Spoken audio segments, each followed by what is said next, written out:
You're listening to Pombo and Peter's Picks, the home of your favorite sports betting podcast. Presented by The Daily Goat.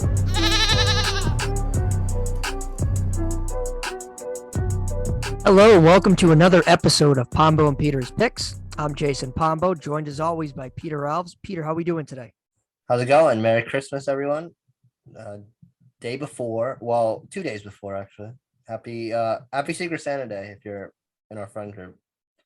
Yes, happy Secret Santa Day and happy holidays to all. It's an exciting time of year. It's a stressful time of year, but we're almost through it. Hey, listen, you'll get all your gifts. Don't worry. Don't worry about it. Yeah. It'll all work out. Yeah. Peter, let's talk about how we did with our picks this week. I went 3-2. I was 0-1 on my premium, unfortunately. My wins were the Bengals +2 over the Broncos. My second one, I think this one deserves a little bit of an asterisk. And I had the Raiders +3 over the Browns. But when we recorded last week, we used the lines from whatever it was, Tuesday or Wednesday. So that was before the Browns had chaos in terms of COVID.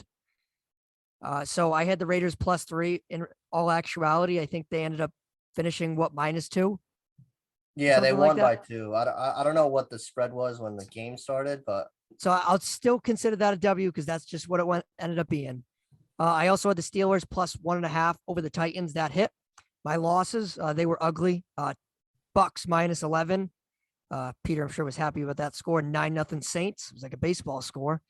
And then Patriots +2.5 I had over the Colts, and the Colts ended up winning 27-17. We'll get into that game later on. Peter, how'd you fare? I also went 2-3. We won on the Bengals +2, Bills -10.5. We lost on Seahawks +4.5. They almost came back. Dolphins -8.5, although they won, and the Packers -5. Just because we'll get into that too. The Ravens last second failed 2-point conversion. Yeah. So Peter, we were inconsistent, but how do you feel? The holiday spirit is that going to be with us today? I hope so. I mean, listen, all in all, COVID didn't destroy any of our picks, I don't think. And I helped you out, as you said. So yeah. But again, we're going to talk about the whole COVID subject in sports. But in reality is all these games change pretty much in a hour by hour basis. That's what for sure. You're just refreshing Twitter. You're like, seriously, he has COVID. Oh, they have COVID. Not even in just football, just in general. I was talking to Peter before we started recording, and I was waiting for the Patriots COVID report to come in to see if they had any more positives. They had Kendrick Bourne positive on Monday. They didn't have anyone positive yesterday. And I'm waiting on Wednesday. Yeah. So if you hear me make a reaction during the show, you know that is why. But Peter, let's get right into it. Let's talk about last Thursday's game. Chiefs Chargers. So Peter, I'll be transparent with this. I caught the end of this game, and then I had to rewatch it Friday afternoon. I was watching Spider-Man. It was awesome. I don't know if you yes, saw it was. right? I saw it on Friday. Yeah, that's the best Marvel movie, even better than Endgame. I don't think so. I think it's probably number 4, number 5 for me. Number 4? Yeah, I prefer Infinity War. Oh my God. That's my number 1. I just said my list too. Now I'm going to forget it. That was my number 1. Number 2 was Civil War. Number 3 was Endgame, and this was number 4. Fair enough. I love Spider-Man, though. Yeah, I thought it was a fantastic movie. Very impressed with a number of different aspects. And as Nate Olshan has written about on dailygoats.com, the future is bright for Spider-Man, and the franchise can go in He called that on both sides, too. He called death. Spoiler alert, but... yeah, he did. He's been, he did call that. I think there was some writing in the wall. But, all right, Peter, so Chiefs end up winning 34-28 over the Chargers, but the Chargers should have won this game, in my opinion. Patrick Mahomes, he was 31-47 for 410 yards, 3 touchdowns, and a pick. And he was helped out by Travis Kelce and Tyreek Hill. They combined for 22 receptions for 3 touchdowns, over 26 targets, and about 300 yards receiving combined. They carried the entire offense. On the other side of things, Justin Herbert, I think he played pretty well. He was 22 of 38, 236 yards, 2 touchdowns, and a pick. He had a QBR of 49.6. Keenan Allen, he had 6 receptions for 78 yards and a touchdown. So I think the big storyline for this game was the Chargers' inability to close and their inability to convert on some of those fourth down situations. And I think that Brandon Staley should face a little bit of criticism there. I totally agree. Brandon Staley's getting, I know that's his MO and he's the fourth down king, but he's getting way too cute. It's like 3 times in the red zone where you had 9 points just sitting there right on the board and you're just going for it all the time. I know you got to be consistent and the math says to go for it every time, but, and you are facing the Chiefs, so you need as many points as possible. But like after the first failed attempt, you're just scratching your head. You're like, oh, well. And then obviously went in overtime. So like you needed those points at the end. So I don't know. It's obviously a second guess, but it is who he is at the end of the day. And at least he's consistent about it, I guess. But the game really turned when Derwin James got hurt because that's when Travis Kelce went off. Yeah. I do think Staley cost the Chargers this game. They were in prime position to win. And, I understand that you need touchdowns when you're playing the Chiefs. But look, this Kansas City Chiefs, they're not a juggernaut this year. They're 10-4, but they have some flaws. Patrick Mahomes is having his worst statistical season that he's had. The Chiefs' run game hasn't been there. Patrick Mahomes was the Chiefs' leading rusher. Tyreek Hill and Travis Kelce, they've had great seasons, but they haven't had those prime game in, game out, 6-7 receptions a game. And the Chargers, the Chargers were in position to win this game. I think that's my final takeaway is they end up falling 8-6 and the Chiefs moved to 10-4. And due to the Patriots' loss on Saturday, the Chiefs have the number 1 seed in the AFC, so they control their own destiny. However, they do have a relatively difficult schedule remaining. But do you think the Chiefs conclude the regular season with the number 1 seed in the AFC? Probably because I think the Titans are too injured, and it all depends if the Patriots can beat the Bills. I think. Yeah, I agree. If the Patriots beat the Bills, then I think they have a shot. Obviously, if they lose, then they don't have a shot. Yeah. Chargers. Well, what do you think of them in their? They're Chargers, 8-6. They're not going to win the division. There'll be a wild card. I think they're going to be a wild card though because I think they're better than the Bengals, Ravens. Easily. Yeah. And then the Colts, I think, are going to get in. Yep. And then. Again, I think it depends if the Bills can beat the Patriots. Yeah, there's a lot riding from playoff implications. I mean, I honestly, I think the 3 wildcard teams are going to end up being the Chargers, the Bills, and then the Bengals in no particular order. Those are the 3 teams that I think. Oh, what about the Colts? No? Oh, you're right. I forgot about, you're right. The Bengals are out. You're right. The Colts, my fault. It's going to be the Chargers, the Bills, and the Colts. You still have the Ravens win in the North? I do. I think the Ravens win this week. Oh, that's crazy. Spoiler alert for later in the show. But, Peter, let's talk Patriots-Colts. This Saturday night, the Patriots had their worst performance in probably about 2 months. They fell to the Colts 27-17. They were down in this game 20-0 through 3 quarters. But the Patriots made a roaring comeback in the fourth quarter that was stopped short. They get the game to 20-17, but the Colts answered with the Jonathan Taylor 66-yard touchdown run to seal up the game and win 27-17. Carson Wentz, he was not good at all. 5 of 12, 57 yards, a touchdown and a pick. He had a QBR of 36.7. Wentz should have been picked off at least 3 times. Jonathan Taylor, he had 29 carries for 170 yards and a touchdown. His MVP consideration is, look, if you watch this game and you don't walk away from it thinking that Jonathan Taylor is in the MVP conversation, I think you're wrong. Other side of thing, Mac Jones, like we talked about, he struggled the first 3 quarters. He was 26 of 45 for 299 yards, 2 touchdowns and 2 interceptions, 1 crucial red zone interception. He had a QBR of 53.4. The Patriots weren't able to get anything going running the ball. Damian Harris was out of this game due to a hamstring injury, and Ramondre Stevenson was only held to 36 yards rushing. Hunter Henry for the Patriots had two touchdown receptions, along with 77 yards receiving and 6 catches. So the Patriots, they were the number 1 seed in the AFC. They dropped to number 2 in the AFC. They lost to make them fall to 9-5 on the season. It's actually their first road loss. The Colts improved to 8-6, and it seems like the Colts are one of the hottest teams in football. So what's your takeaway after watching this game? Yeah, so the Colts are obviously doing their thing. I think they're the second most dangerous team that's not like a front runner behind the 49ers. But yeah, I mean, Mac Jones at the end of the day just shows that he's a rookie. And their Colts Russian defense is really, really good. I know they didn't have Damian Harris. He doesn't have COVID, right? He actually No, he's got a hamstring injury. Yeah. And he But I practiced mean, the on Colts on Wednesday. the other side, I mean, Carson Wentz didn't have to do anything. Jonathan Taylor is top 3 MVP. Do you think he's gonna win Offensive Player of the Year, even though Cooper Kupp is doing like, You know, yeah, that right? was going to be an interesting point I wanted to bring up because I don't think Taylor is going to win the MVP. I think it's going to be Rodgers or Brady. Yeah. It seems like those are the two quarterbacks that are in the running, and that's who it's going to end up being. But Offensive Player of the Year, you can make a strong case. I think Cooper Kupp is having one of the best seasons a receiver has ever had. But Jonathan Taylor is single-handedly that Colts offense. So my caveat here is I lean towards Cooper Kupp because I think the Rams are going to win the division. Yeah, that's what I was thinking too. And I think the Colts are going to end up getting a wild card spot. And I think when you're going to vote and all that, I think you're going to go with, well, the Rams, they propelled down the stretch, and Cooper Kupp was a big reason why. Now, Jonathan Taylor is a huge reason for the Colts' success. But Carson Wentz, he's had a pretty decent season. If you look at his numbers, he has 23 touchdowns and 6 interceptions. So he's had a good season.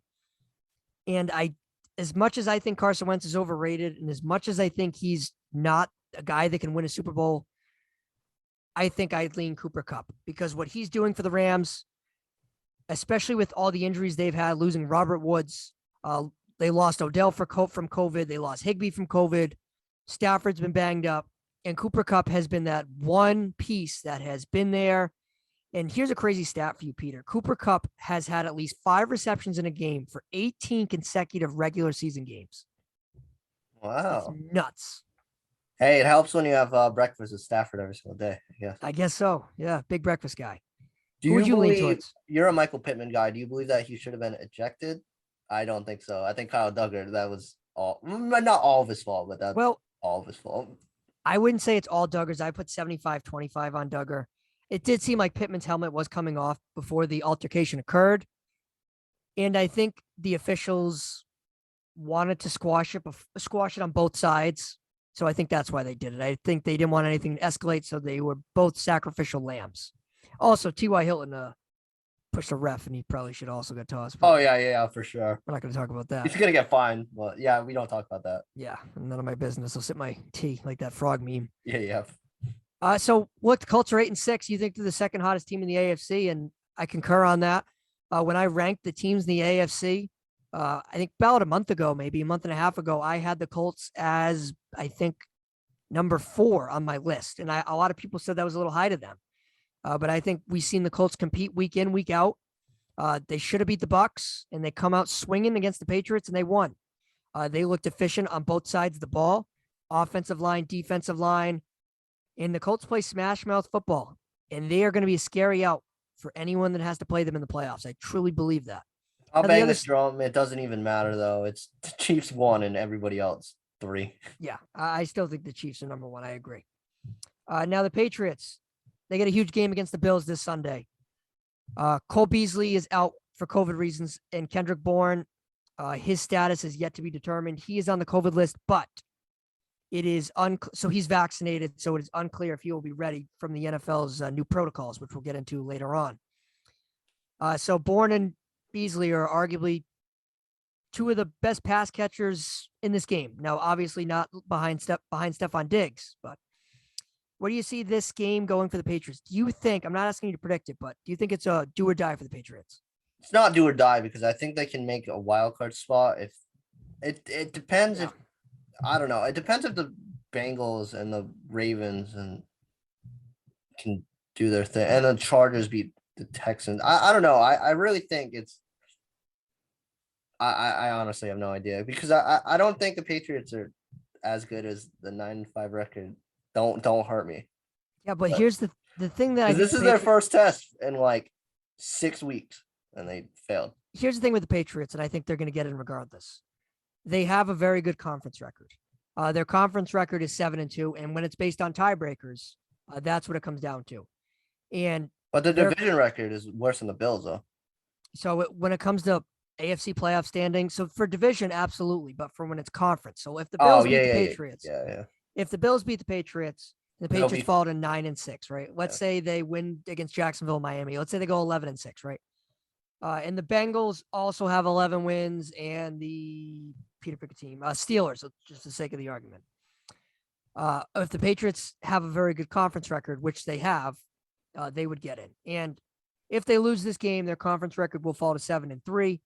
But if they beat the Jaguars 8-3, and then they beat the Dolphins 9-3, then I just can't see them not getting in the playoffs with 11 wins. I just can't do it. Now, if they lose against Miami and the Bills and they're 10-7, I still think they get in, but it would probably be it as a 7 seed.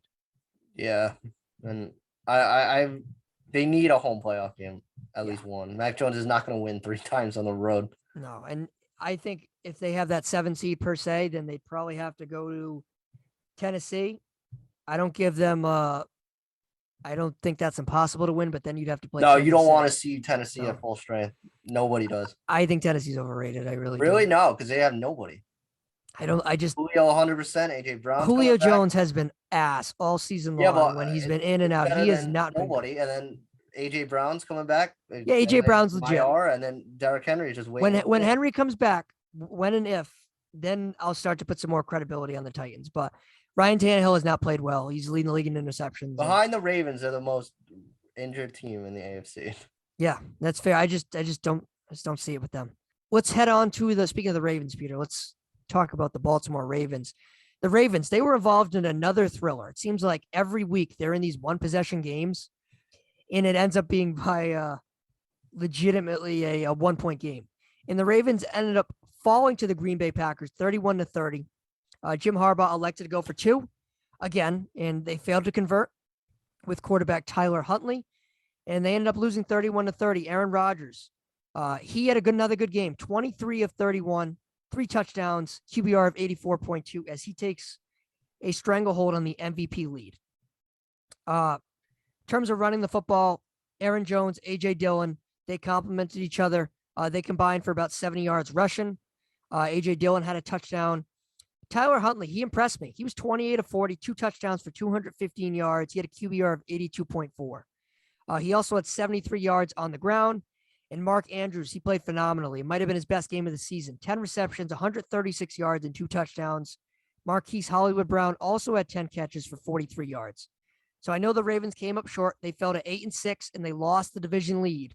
While the Packers advanced to 11-3, and they are now the number 1 seed in the NFC. So from the Ravens, what did you see out of the Ravens? I was impressed. Yeah, I mean, Huntley's, I think, Played well. The real. Yeah, I think he's the real deal. He's a perfect backup quarterback. Lamar Jackson obviously needs to get healthy, but I mean, I like this 2-point conversion better than, attempt better versus the Packers when you have Aaron Rodgers staring you in the face and you have that defense. Yep. Because I think their defense is terrible with no Humphreys and all those injuries all the way around versus Big Ben. But I mean, Harbaugh is consistent. If you ridiculed him a week ago, I mean, and it worked. And if it was going to work versus the Packers, I mean, everybody would give him every hoorah, and, but what I said last week too. But I don't know. Is it fair to say he's cost his team 2 games? I'll give him like 1, I guess. I'll give him a half a game for each. I think their defense is absolutely terrible. The Steelers one is worse, in my opinion, when he went for 2. And this one, I understand. Justin Tucker, listen, you're at home too. Stranglehold like John Harbaugh, unless you're injured for some unknown goddamn reason. But yeah, look, you're at home. This one, I get more than the first one. Against the Steelers. You got Rodgers staring you in the face. You got Rodgers staring you in the face, and you have a backup quarterback. I get that. I still kick it. But at least you could say, look, we had a backup quarterback. We had the momentum. We wanted to do that.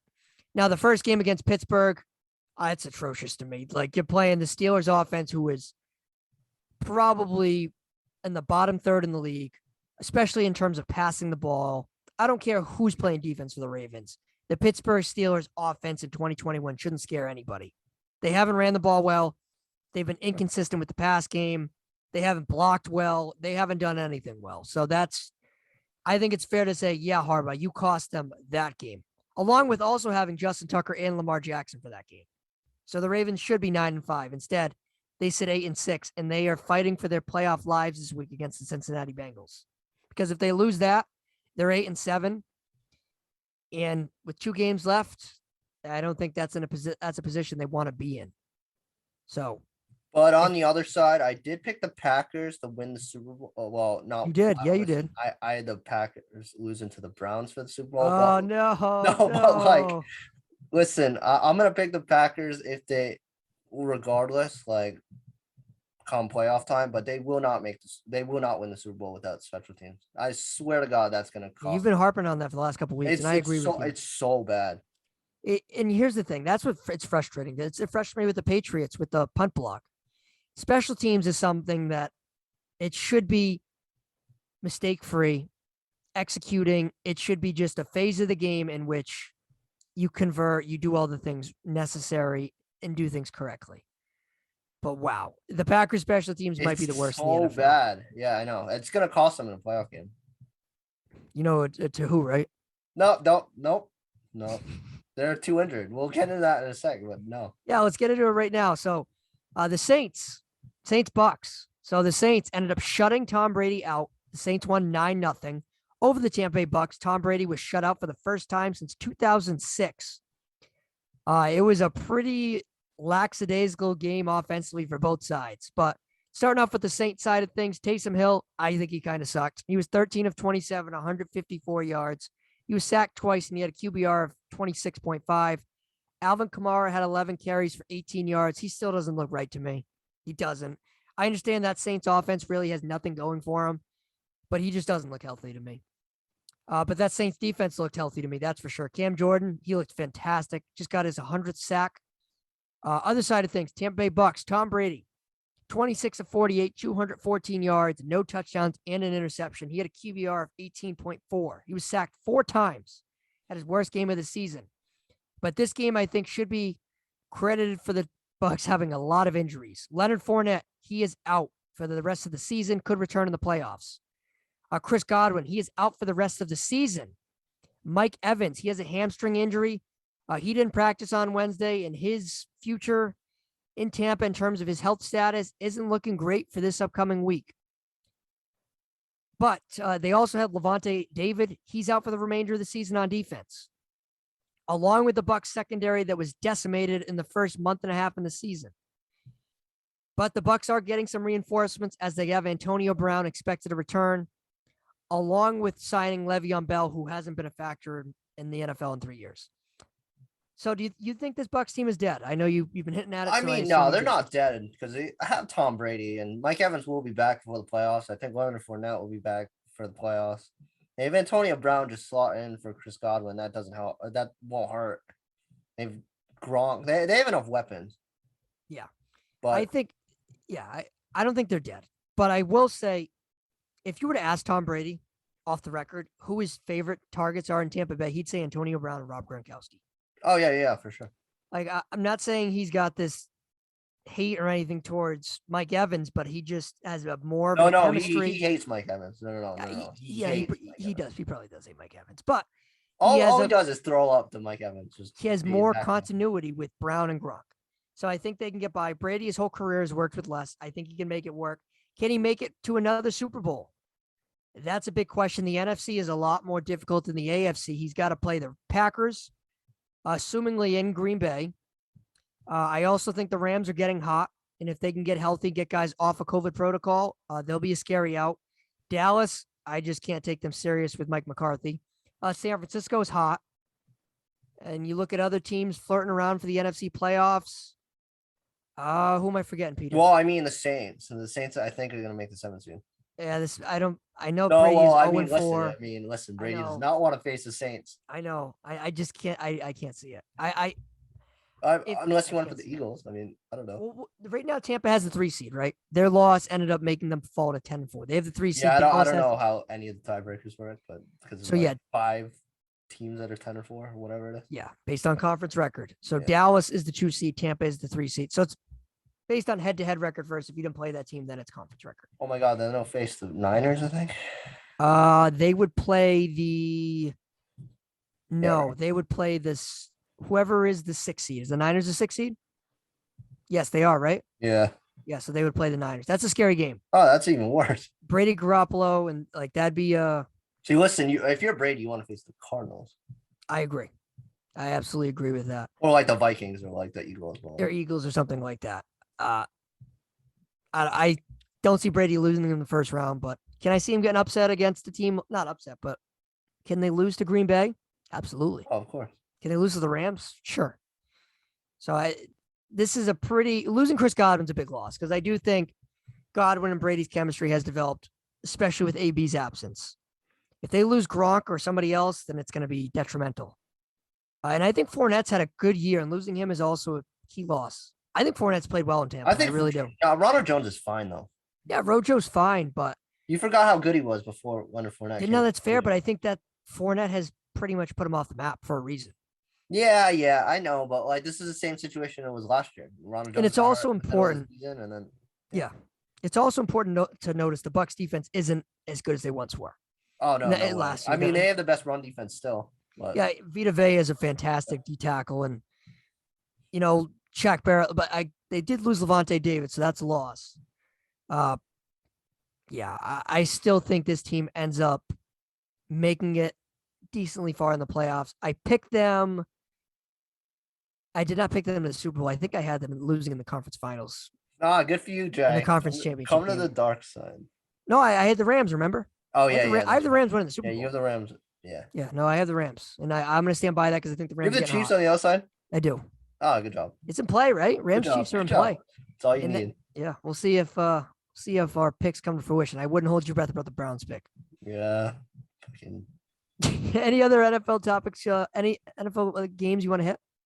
2 seconds. Congratulations, the Lions have beaten the Cardinals. Oh, yeah. Noah. Shout out Noah. Speaking of that, Noah texted me, by the way. I forgot to tell you this. Shout out Noah and Roughing the Basket. But Noah texted me, goes, I listened to your the podcast. Thanks for shouting out me, Dan Campbell, and the Lions. Yeah, for sure. It's a second go around. I mean, listen, they officially won their Super Bowl. Hey, you know what? Big week in Detroit again. Kate Cunningham and the Pistons. They broke their 14-game losing streak on Sunday, and the Lions beat the Cardinals. So shout out. And Michigan's coming up next week. Yep, and it's a huge, huge game against Georgia next week. So we'll have Brandon Carr on of Roughing the Basket to help break down that game. That'll be a lot of fun. We'll break down that the college football playoff in general. Should be some fun. But let's get into some other NFL storylines, and I think this is notable. We've kind of talked about it a little bit, but the COVID protocols have been updated in the NFL due to this.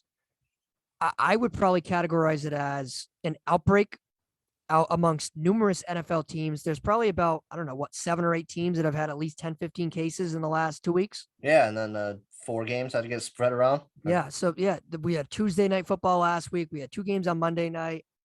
And the NFL's holding their breath for this week. Now, this week, it doesn't look like it's getting as hit as bad as it has last week and the week prior, but I still think the jury is yet to be decided. Austin Eckler was just placed on the COVID list.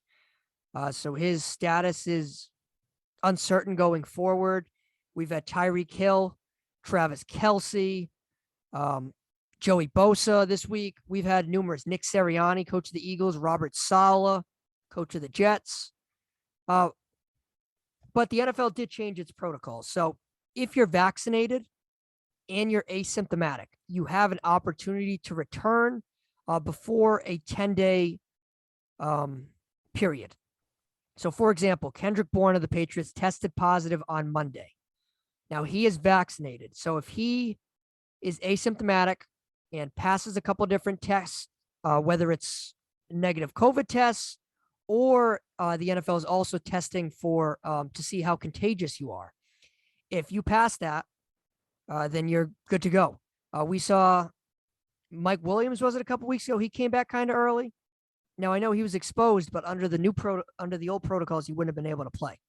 Yeah, even if you could test like Monday, yep, you still got a good shot for Sunday. Yeah, I would say later in the week. It's like 50-50. Yeah, I would say it's about 50-50. Instead of if you tested positive Monday, and you're vaccinated, then it's like you're not going to play. Yeah. But if you're unvaccinated, then you have no shot of playing. Like Cole Beasley, who tested positive for the Buffalo Bills, he can't play. He's out 10 days, no matter however you want to slice it. He says he's asymptomatic. It doesn't matter. He's not vaccinated. He can't play. So, Peter, with all these NFL and all sports, right? So we'll talk about NHL and NBA shortly, but with all sports, do you think it's going to implicate the NFL playoff picture as we go forward? Because we saw Washington have to play without Taylor Heineke and Kyle Allen. They started quarterback Garrett Gilbert. Yeah, probably. And then you had the Browns without Baker Mayfield. And going back to other sports, NFL won't shut down because that's not what they do. But we can talk about it now. NHL just shut down until after Christmas, and NBA is, I don't think, going to be that far behind. I think they're going to have to shut it down for a while. Yeah, so Adam Silver, the NBA commissioner. They said they're not going to do it, but I believe it's getting bad. I believe really? Because they're postponing games. You think it's going to get any better? No, but when are they going to make them up? They're just going to. I don't know. Tack them on in the end. I don't know. The one thing I will say is they might move the Christmas Day games. I think that would be the biggest thing that the NBA would do. So actually, the Wednesday COVID report just was released. The NFL, 33 players. Additional players? 33 additional players were just added on. I'm looking for notable names. Trey Sermon of the 49ers, Devin Bush of the Steelers. So the Ravens, so I'll break it down by team. The Cardinals had one player. The Ravens had 6 players. The Panthers had 3 players. The Bears had 1 player. The Browns had 1 player. The Cowboys had 1 player. The Broncos had 2 players. The Jets had 3 players and a head coach. The Eagles had 1. The Steelers had 4. The Niners had 1. Seattle had 1. The Titans had 1. And the Washington football team had 1. If I did not mention your NFL team, then they're not on the list. Wow. So no new COVID additions to the Patriots, but that's good to see. For the Chargers, actually, there's another one. Austin Eckler and Jalen Guyton for the So the Chargers, that's a significant loss for them. It's crazy, though. Would you ever think that NFL or all sports would be impacting in 2021 heading into 2022? No, we went through this last year. NFL didn't cancel, but the other 2 did. And I don't know. It's really bad for the NHL because Canada does not want anything to do with North America. I think that was one of the reasons why the NHL canceled, because they have the whole Canadian element. And did you see a part of Canada what part shut down? Montreal. Montreal doesn't want any fans or. Was anything. it Montreal? Yeah. But shut down, lockdown, not just sports. Was it Quebec? Oh, I don't know. It was some. I know Montreal said no fans for a while. So I think the NHL has to understand that, because a lot of their market is Canadian. Oh yeah. A lot of their how many? And it's not like the NBA where you can be like, "Hey, Toronto, you're moving to Florida." Yeah. You can't move 8 NHL teams. And you can't do it now. You just can't do it. You just have to power through it and encourage these COVID boosters and encourage the use of masks and get your safety and protocols up to date, right? What else can you do if you're a commissioner of a sports league right now? That's what you have to do. There's really if you're baseball, you're just nice. Once again, you're dodging a bullet. Yeah, for now, we'll see. We'll see. No, I know it's March and they got their own problems with their lockout, but I don't know. Once again, last year they didn't really get affected either. Yeah, it's crazy what's going on in the world of sports, and it's just this whole world in general. It's crazy. It seems like this variant has been. Well, it feels like everyone's getting hit left and right. It's nuts. Yeah. Anything else you got to say on? So you think the NBA shuts down? I don't. I say they move the Christmas Day games. That'll be it. The NFL, I say no. I don't know. They're postponing way too many games. The NFL will play on Tuesdays every week. Oh yeah, no. They're playing Wednesday, Thursday, Friday. It doesn't matter. It don't matter. It doesn't matter. That's what the they got to do. only way you got to truck through it. If they cancel, I want to know what they're gonna do, playoff time or Super Bowl time. Well, they could move it around, but no. Oh hell no. They could. I don't know. I think it would be up to each organization, and they could quote unquote bubble it, meaning you have a hotel and it's just your players and staff, and you just live there for a couple weeks until you're out. That could be something they do. For example, if the Patriots who didn't do it who didn't make the playoffs last year, but if they decide, that hotel rate near, Yeah. all right, guys, we're all going to be here. That's it, and we're not, that's it. That's one way to minimize it because you're not going to see anybody. But those are extreme protocols. I don't necessarily see us getting to that point. I really don't. You got 3 weeks to figure that out too. So. Oh yeah, 3 weeks and then plus the playoffs. That's another. Try rant too, but I mean the NFL schedule is way too long. You think it's too long? You don't like the 17 games? I'm getting burnt out. It's too long. Burnt out, huh? I don't know. It's week 16. It feels like it's like week 23. Well, I don't know. I mean, I don't know. was in favor of keeping it to 16 games, as I was, but I haven't really noticed that. I mean, I think. Oh really? I'm getting bad fatigue, and I love football. I think a lot of it can probably be attested to these. I think people are sick and tired of the fact that these games get moved. Like, isn't it kind of weird seeing games on Tuesdays? Maybe. Yeah. Like, is that doing it to you? Like, oh, Browns Raiders. Like, I just don't want to see this because I don't want to watch and Nick Mullins. And there's gonna be a game tonight too. I mean. Yeah. But this game's good. Niners. No, Titans. I know, and I think it's the last Thursday game, right? It is, and the Titans have some COVID issues as well. So it seems like Bill Belichick talked about it in his press conference on Wednesday or Tuesday. He was just like, "Look, we're not in control of anything. It is what it is. Like, if our chief medical people came in and said we have 20 people positive, like we wouldn't be surprised in today's era. Like it is what it is. Yeah. And just one other NFL topic I want to hit on: Cam Newton will get to start this week against the Bucs, but Sam Darnold will also have a role in the Panthers offense. Darnold hasn't played since that Patriots game in week 8 or 9, whatever it was. So what do you think of that decision? I tell you what, Peter, my confidence in Matt Rule is shaken. I am starting to really, really rock the boat in terms of my status on Matt Rule. Well, I mean, Matt Rule has no choice. They have no quarterback future. Pick one. You'll play them all. What do you think this is? I know. Listen, but you gotta. I would play Sam Darnold because you picked up that 5th-year option next year. I would too. And you have no ties to Cam Newton, and PJ Walker is PJ Walker. You could find another backup quarterback if you want to, but I don't know. It just is what it is. Play Darnold. He's supposedly healthy now. See what you got on him because he's someone that you're gonna have to draft a quarterback anyway, so it doesn't really matter at the end of the day. I'd play Darnold. I would. Let's see what he has the last 3 games of the season. That could be his true final test on if he's part of the Panthers' future, whether it's competing for a job. He's the only one that's going to come back anyway. Yeah, he's the only one that would be considered a comeback. Yeah, PJ Walker, he's played a little bit, but he's a journeyman backup, and Cam Newton shouldn't be on the team. Oh, no. Simple as that. Sorry, Cam. Another fantastic performance against the Buffalo Bills. Another failed experiment. So, Peter, I think without further ado, we should get into our picks of the week. And I'm going to lead into it first. Bucs -10 over the Carolina Panthers. I'll take the Bucs at any number against Cam Newton's Panthers. I think the Panthers locker room is frustrated, injured, and I think a lot of people are questioning Matt Rule and his future, along with the fact that I don't see Tom Brady losing 2 games in a row, along with the fact that I think Tom Brady's pissed off. I'll take the Bucs -10. I know it's a big number in Carolina. I know Carolina's defense he gave Josh Allen a little bit of trouble last week. When I say a little bit, like I actually mean a little bit, like just a teensy-weensy little bit. I don't see that being the case for Tom Brady. I think Brady wants an MVP award. He wants to right the ship for the Bucs. I like the Bucs big in this game, 31-10 or something like that. Bucs -10. And you know what, Peter? I was going to make that my premium pick of the week, but I'm not going to do that. Oh, do it. No, do it. No, I already sent the text to Matt. I sent the text to Matt. Sent the text to Matt. Continue.